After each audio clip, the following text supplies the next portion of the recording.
নাসার নভোচারী ডন পেটিটের মহাকাশ থেকে তোলা একটি অসাধারণ রাতের ছবি সোশ্যাল মিডিয়ায় ব্যাপক সাড়া ফেলেছে।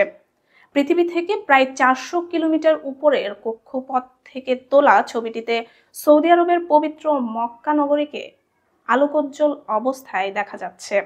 ছবিতে মক্কার কেন্দ্রস্থলে একটি উজ্জ্বল সাদা আলোর ছোট গোলক স্পষ্ট দেখা যায়।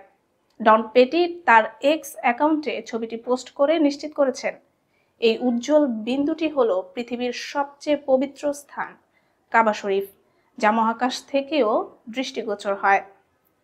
2রা ডিসেম্বর পোস্ট করার পর মুহূর্তেই ছবিটি ছড়িয়ে পড়ে অনলাইনে। ছবিতে মক্কার বিস্তীর্ণ এলাকা আলোকিত হয়ে উঠেছে লাখো এলইডি ও সোডিয়াম লাইটের কারণে। পাহাড় ঘেরা উপত্যকার মাঝে থাকা মসজিদুল হারাম পুরো নগরীকে আরো দীপ্তিময় করে তুলেছে। এই দিব্য আলো দেখে নেটিজেনরা গভীর মুগ্ধতা প্রকাশ করেছেন। অনেকেই লিখেছেন, মহাকাশ থেকেও কাবার আলোর বিচ্ছুরণ একেবারেই অনন্য, যেন রাতের অন্ধকার ভেদ করে পৃথিবীর হৃদয় থেকে নির্গত এক চিরন্তন আলো।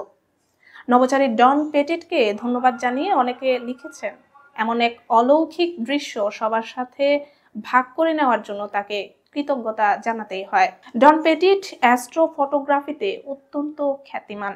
জটিল মহাকাশীয় অবস্থায়ও ছবি ধারণে তার দক্ষতা ও গবেষণা ভিত্তিক কাজ বিশ্বব্যাপী প্রশংসিত।